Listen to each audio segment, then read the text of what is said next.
Les chefs d'État de la conférence internationale sur la région des Grands Lacs et de la communauté de développement de l'Afrique australe se sont amplement apaisantis à l'occasion du mini-sommet CIRGL et SADC sur la situation politique en République démocratique du Congo. Après plus de 6 heures d'échange au Palais du Peuple à Brazzaville, les présidents congolais Denis Sassou Nguesso, aussi président en exercice de la CIRGL, namibien Hage Geingob, aussi président en exercice de la SADC, Botswanais Mogweti Mosisi, Angolais Joao Lorenzo et Zambien Edgar Lungu, ainsi que le représentant du président rwandais ont exprimé leurs vives préoccupations face aux actes de violence qui ont émaillé la campagne présidentielle en RDC.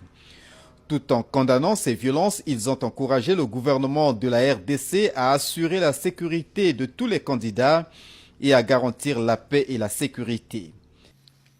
S'agissant du processus électoral en République démocratique du Congo,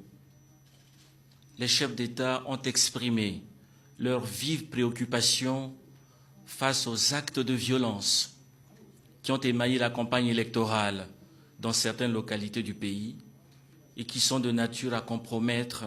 la sérénité des élections. Les chefs d'État ont rappelé la nécessité de mettre en œuvre les différents engagements pris dans le cadre du pacte sur la sécurité, la stabilité et le développement dans la région des Grands Lacs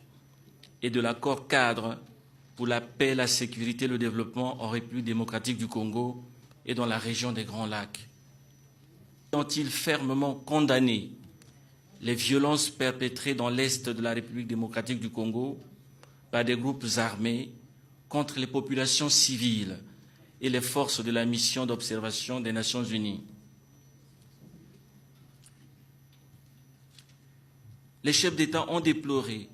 la destruction à Kinshasa le 13 décembre 2018 d'une partie du matériel électoral. Ils ont réaffirmé leur profond attachement à la tenue d'élections apaisées, libres, démocratiques et transparentes.